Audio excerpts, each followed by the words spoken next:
Voltamos e eu vou só retomar o finalzinho do vídeo passado que foi interrompida aí a gravação, não sei o que aconteceu.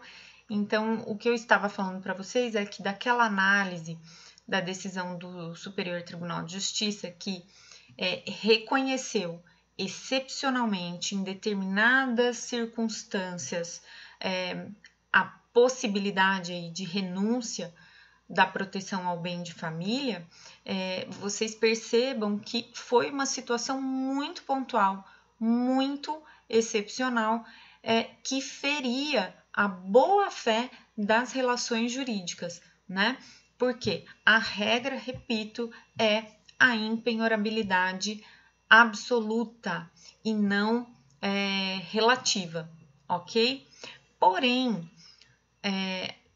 apesar dessa situação da impenhorabilidade da Lei 8.009, tratar de matéria de ordem pública, de ser norma cogente, de estar ligada a direitos constitucionais, é evidente que ela também contém exceções, ou seja, há situações legalmente previstas que excepcionam, que afastam a proteção do bem de família.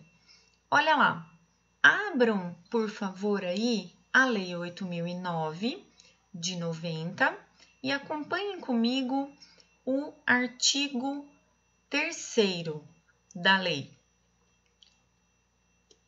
Vamos lá. Artigo 3º traz o rol das exceções à impenhorabilidade, ou seja, são situações que permitirão a penhora do bem. Diz assim: a impenhorabilidade é oponível em qualquer processo de execução civil, fiscal, previdenciária, trabalhista ou de outra natureza, salvo se movido. Tem alguns incisos ali revogados, vamos para os vigentes. Inciso 2.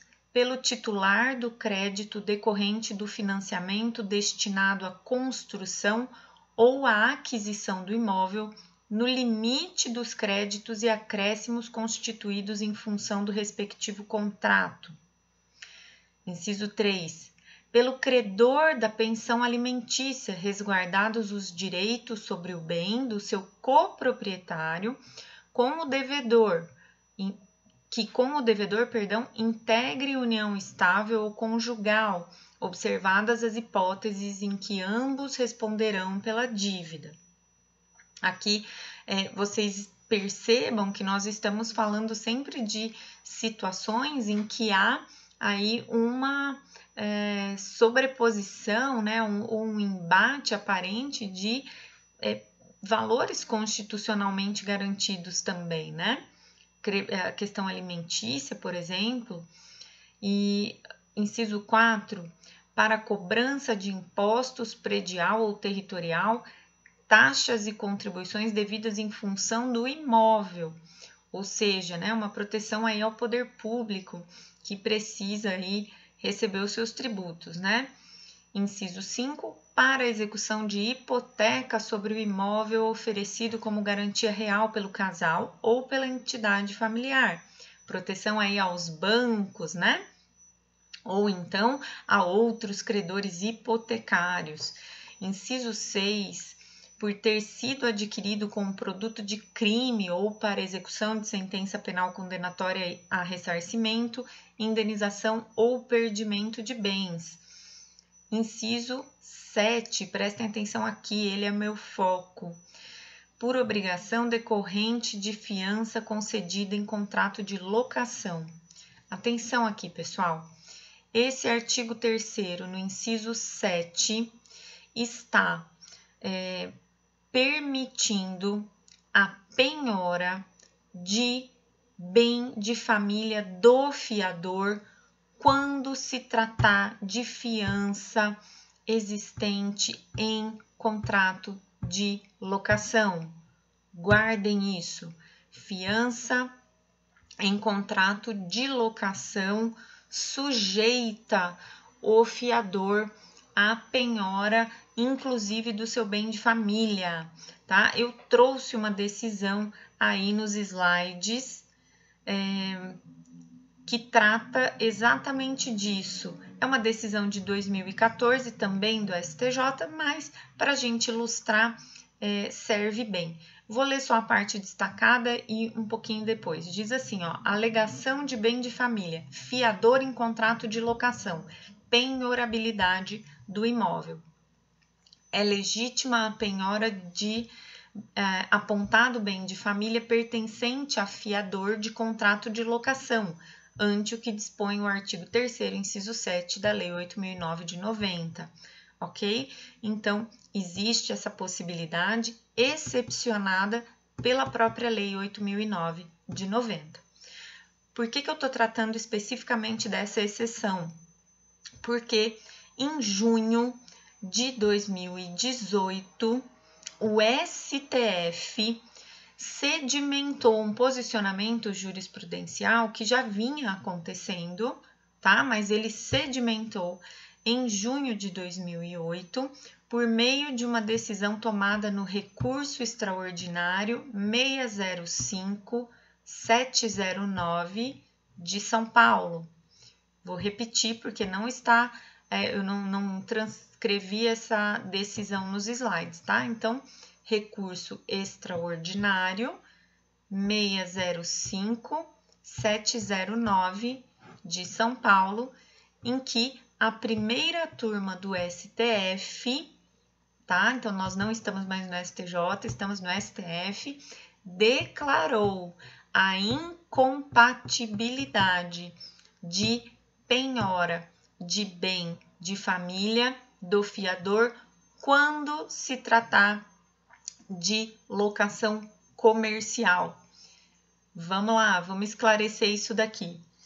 O artigo 3º, inciso 7 da Lei 8.009 de 90 diz que o fiador fica sujeito à penhora do seu bem de família quando essa fiança é aposta em contrato de locação, tá? Então, por exemplo, você aluga um apartamento e um conhecido seu é seu fiador naquele contrato.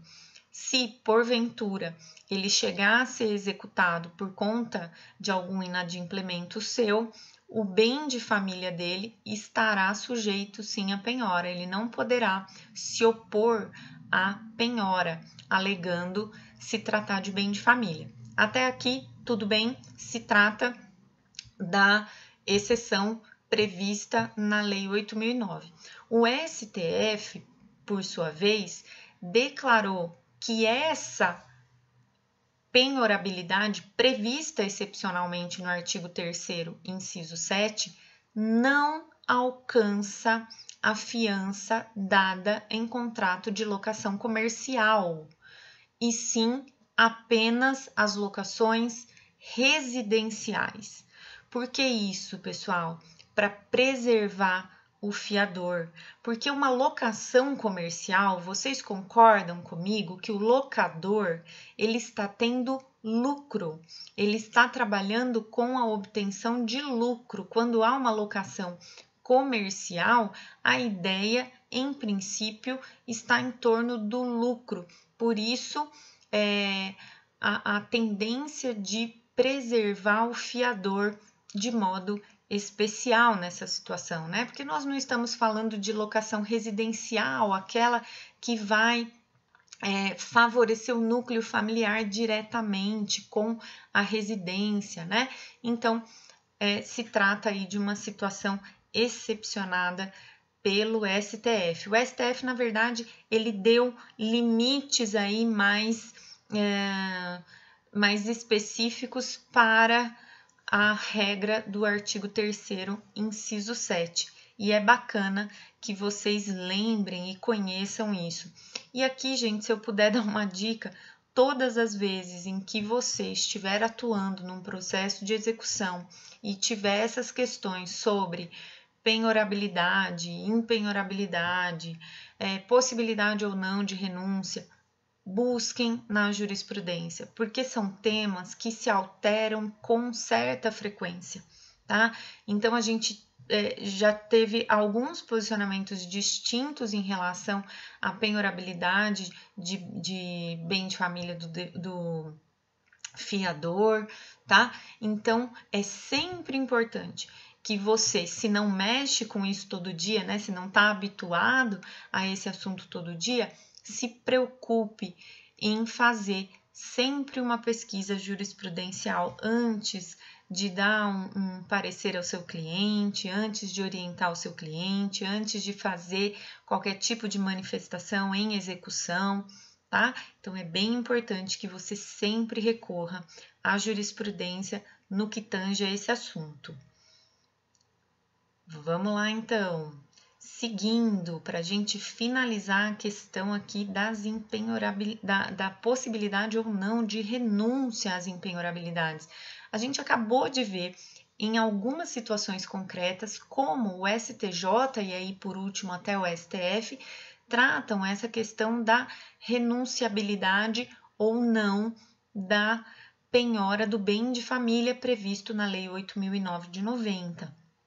Agora eu pergunto para vocês, e em relação àquele rol de situações impenhoráveis, de bens impenhoráveis, prevista no artigo 833 do CPC? Aqueles bens previstos ali nos incisos do 833, o devedor pode renunciar à proteção de impenhorabilidade? Ou seja, ele pode, por exemplo, oferecer algum bem que a princípio seja impenhorável à penhora num processo de execução? O que vocês acham? Sim ou não? O STJ tem posicionamento no sentido de que sim, o rol de impenhorabilidades previsto no artigo 833 do CPC 2015, que antes era o artigo 649 do CPC de 73, é passível sim de renúncia pelo próprio devedor, sem que isso cause qualquer tipo de nulidade ou de inviabilidade de uma eventual penhora, ok? Eu trouxe uma decisão também do STJ que ilustra bem essa situação. Ela é de 2013, tá? Então, ela vai fazer referência não ao artigo 833, mas sim ao artigo 369, o que não impede que vocês compreendam a decisão. Vamos lá. Diz assim: renúncia espontânea à proteção preconizada no inciso 5 do artigo 649 do CPC de 73. Vedação ao comportamento contraditório, a ideia de venire contra factum proprium. Os bens protegidos pela cláusula de impenhorabilidade prevista no artigo 649, que hoje é o 833, podem constituir alvo de constrição judicial, haja vista ser lícito ao devedor renunciar à proteção legal positivada na norma supracitada, contanto que contemple patrimônio disponível, alienável, né? E que tenha sido indicado a penhora por livre decisão do executado, ressalvados aí os bens inalienáveis e os bens de família, tá? Então, resumindo aqui essa decisão, o STJ reconheceu que se o próprio devedor oferece à penhora um bem que, ali segundo o artigo 833 é considerado impenhorável, ele está abrindo mão dessa proteção e é lícito que ele faça isso. Eu tive um caso no escritório, só para mencionar aqui para vocês, de uma execução de título extrajudicial em que a executada era uma senhora aposentada. Mas é aquela pessoa aposentada, mas que continua exercendo a profissão e exerce de modo informal e você não consegue achar nada em conta, a não ser o benefício previdenciário, que a princípio é impenhorável segundo o artigo 833. Porém, no curso da execução de título extrajudicial, essa senhora, essa que era executada, ela mesma ofereceu a penhora e depositou judicialmente 30% da sua aposentadoria. De um único mês. De um único mês, não, mentira. De 3 meses. 30% de cada mês, né? E aí, então, com base nisso, eu requeri ao juiz que estabelecesse uma regularidade nessa penhora, que durante tantos meses quantos fossem necessários, se penhorasse 30% da aposentadoria dela, uma vez que ela mesma tinha oferecido. O juiz entendeu que eu não tinha direito a esse requerimento, que eu não tinha direito a ter deferido, né, esse requerimento, porque ele reforçou, reafirmou a impenhorabilidade da aposentadoria. Mas percebam, é uma situação em que você resguarda indevidamente o devedor, me parece, porque se ele próprio ofereceu a penhora e depositou em juízo 30% em 3 meses, é porque aquilo não está fazendo falta a ponto de lhe retirar o mínimo existencial, a dignidade, enfim. E, portanto, né, é possível a renúncia pelo próprio devedor. Então, foi uma decisão livre da devedora, da executada, ela fez isso foi uma renúncia espontânea, né? E o contrário aí, negar essa possibilidade ao credor, é negar a própria satisfação do crédito e preservar indevidamente aí o devedor. Enfim, continuei sem poder fazer a penhora da aposentadoria dela e ela também deixou de depositar, evidentemente, né? Depois dessa decisão, nem eu depositaria, né? E meu cliente ficou sem receber. Esse é o grande problema da execução, né? Mas vamos lá, só para a gente fechar aqui essa parte de renúncia aos benefícios de impenhorabilidade, eu coloquei